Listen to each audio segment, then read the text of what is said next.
Hello, people, and welcome to another Dose of Drew. And for those of you who are sick of it, guess what? Too bad. We got another Collatz Conjecture little thing going on here. There have been people in the comments, bless them for taking the time out to come and comment, asking about how do I show that this goes. There's another way to do it, but I first want to establish something, and that's the replacement of this with another expression that gives the exact same value based upon this in the algebra expansion. So this is, right, 3n plus 1, where n equals 2x plus 1, right? It's an odd number. Okay, if you multiply these up, 3 times 2x plus 1 is equal to 6x plus 4, right? So 3, that's at 6x plus 4 divided by 2 equals 3x plus 2. Now we want this to be an odd number, so what we really want to look at is 3x plus 2 equals 2x prime plus 1. If you guys are having trouble following that prime, it can be k, it can be any other number. It's to establish that this number is different than this number. For all of you that easily follow algebra like that, should be no problem for you. All right, so in this value, we're assuming this is already done. We can take any one of these values, plop it in right here, and then do the Collatz, a modified version of the Collatz based on this, right? So we're using this right here at 27.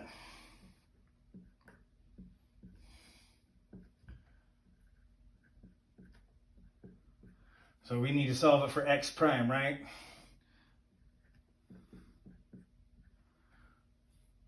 And here's the thing, x prime becomes the new x.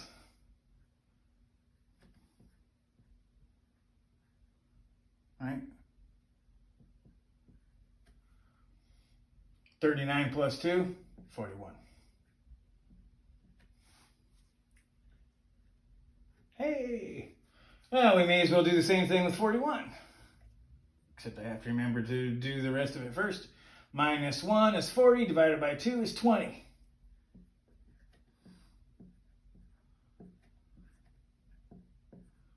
Right? Equals 62 divided by 2 equals 31. Hey, look at that. It keeps doing that. I'm honestly... Well, now where did my little eraser just go that I had? Oh, there it is. I'm not going to sit here and go through all 41 steps. They all work. I have double checked it multiple times. I'm not going to sit here on video and do a bunch of arithmetic real quick, but I will pull some out just at random. At least semi-random. Let's do this one. 16, 19. All right.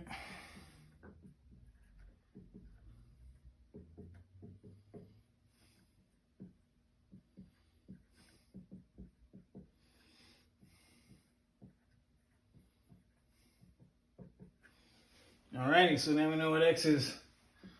So 3 times 809 plus 2. What's that? 24, 27 plus 2. Hey, guess what? Check that out. You can keep going. I'm going to do another one that's a little bit weird. I'm going to drop down here to this little 61 right here. And we'll do 61 equals 2x plus 1. Much like the other one, here's an even number that makes it a little weird. So you got 60 equals 2x. 30 equals x. If that's the case, then we'll do this.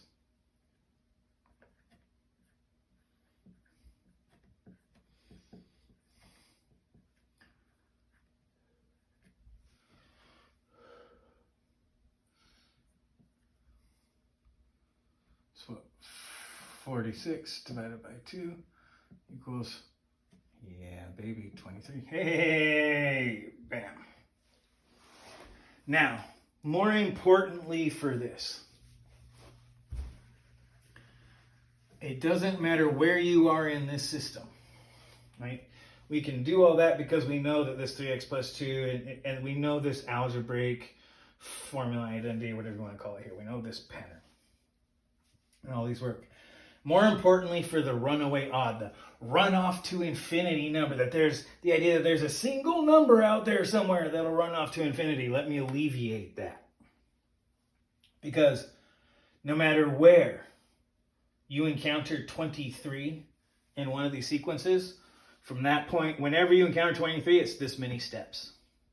If you encounter 911, it's 1, 2, 3, 4, 5, 6, 7, 8, 9, 10, 11. And then 5 always collapses. 5 times 3 is 15 plus 1 is 16. Power 2 that collapses to 1. 5 always collapses to 1 in one step. No matter what number you pick, no matter what, it's always going to have the same number of steps, whether it's in a larger sequence or all by itself. There's never going to be a point where it's a larger or different number of steps when that number comes up. It's repetitive. When I plug a certain number in for x right here, it's always going to return the same number of steps, no matter whether it's in a sequence or whether I do it on its own. If I start with 23, if I do it in the sequence, as soon as I put 23, just like I did, where you restart the process with each new number, means it's going to have the exact same number of steps every time. What that means is, if there's a single number, just for lack of a number one, that runs off to infinity, there's an entire set of numbers. Every single one will run off to infinity. Not only that, but since there would be one, and every number, and it would run off to infinity, and it would never end. It would be an infinite set. I would believe it would be countably infinite, which would make it as large as the odds, evens, and honestly the infinite set of integers itself, right? So if there's one number that does that, then there's an infinite number of them,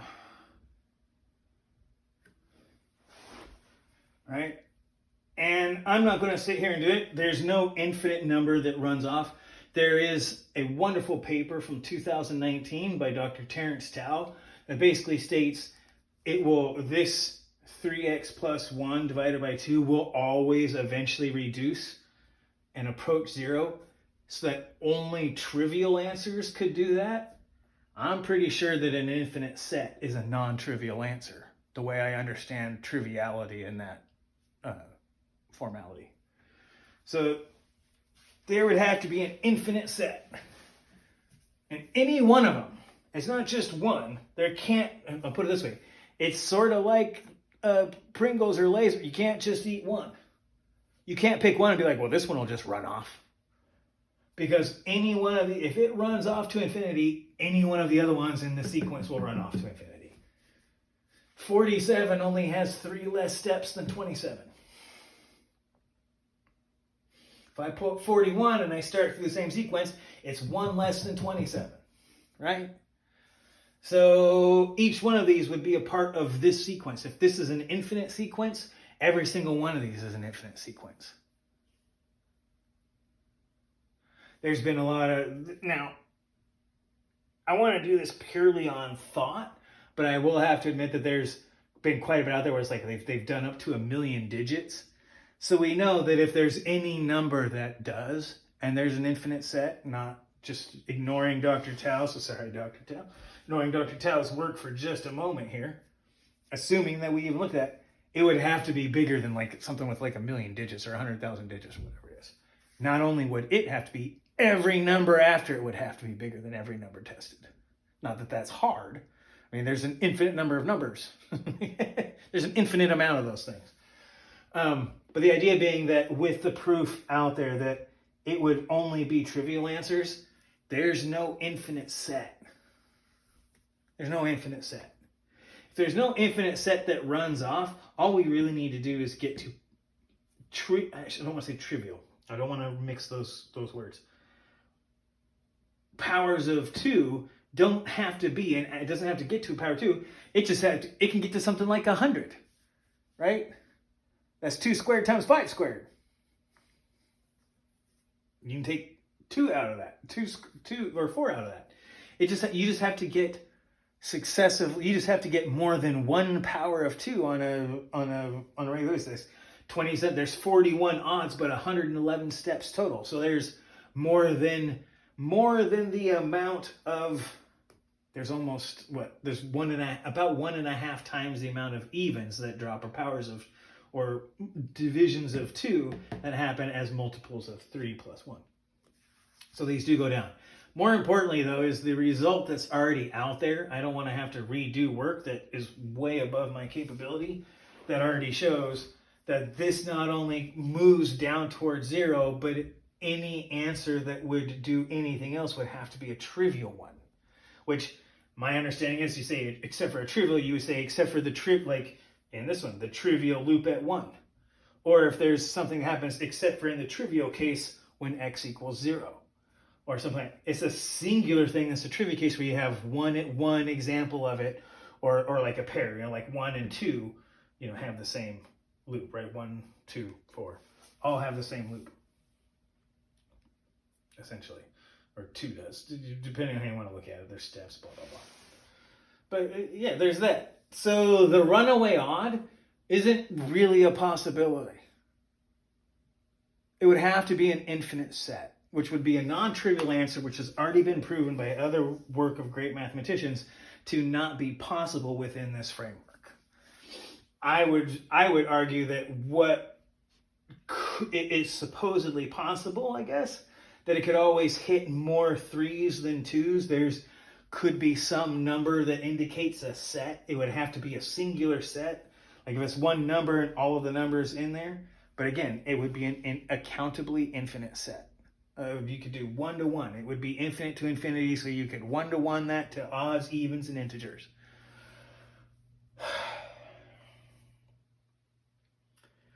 Not really sure how I'm going to do any algebraic as far as the loops, but I do want to say, like I had mentioned previously, if you solve these things for the evens,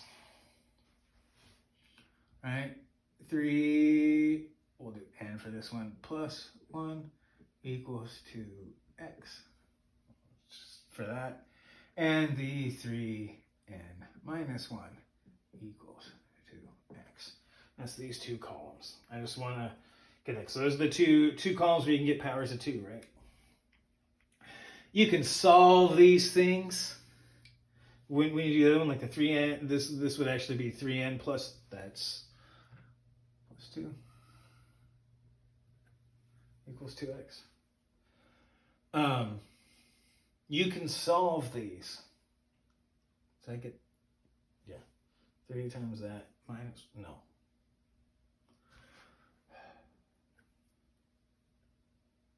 Did I do that right?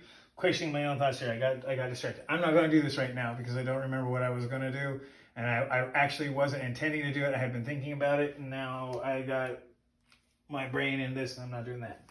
But anyway, I wanted to address the runaway odd, the loop thing where you start solving for evens and finding out which numbers can do it. You start getting, weird things like 3 times that minus 1 equals 2x. Then you start getting things where you get like 3 times this equals 2x plus 1. So then you get like x equals 2/3 plus 1/3 and stuff like that. This one doesn't work. This one does. You can get, 3 halves minus a half or something like that, which would be 5 and 7. But anyway, it's more about when 3 of something minus 1 equals 2 of something. Right? So like 3 times 5 minus 1 is equal to 2 times 7. That's the more important thing that I was trying to get across without writing it out. This one doesn't have the same thing. This one actually goes on even. So this one actually hones in on this column. This one hones in over here. It splits it across the rest. So this is the only one that does that. And that's one of the reasons why it'll always loop here. And while this one can loop and you can change directions with something besides division, if you do, it'll produce loops, whereas this never will. I don't know how to write that right this moment, so I'll keep working on that part. The runaway odd is a non-issue. Terence Tao's work shows that, it's always going to trend downwards on this. But not only that, because it trends down in the infinite way, there's no infinite set that would push it up. There's no way that there's a number that's going to push that towards infinity. It's always going to go down. Therefore, any answer would be a trivial answer or a relatively small number of examples. And anything that would be a runaway would require an infinite set, which would be a non-trivial answer. So that takes care of the runaway odd. The loops, I believe, are handled with this. I just don't know exactly how to do it yet. I did this thing as a response to some discussion. I hope for my viewers that clears up some of the runaway odd. It is no longer something that can actually do that. It's not going to be able to do the runaway odd. It just can't. Not without having infinite set, and there's plenty of work out there that shows that there's at least one piece of work out there that I'm going to look at.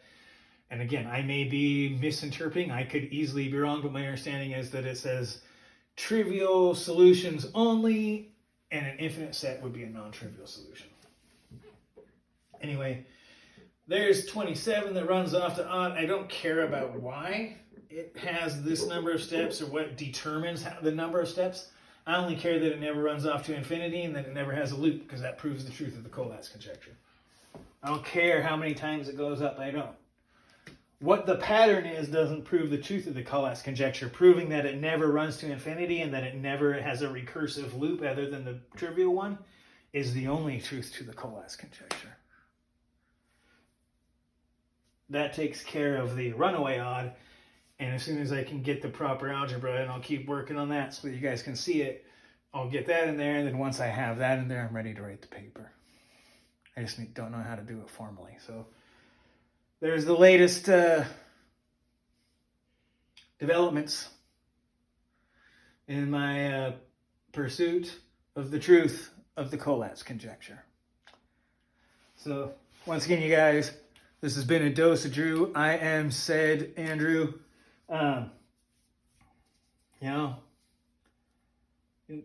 Stop, watch it twice, come back in the morning.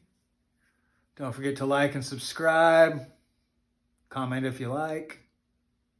Have a great rest of your day.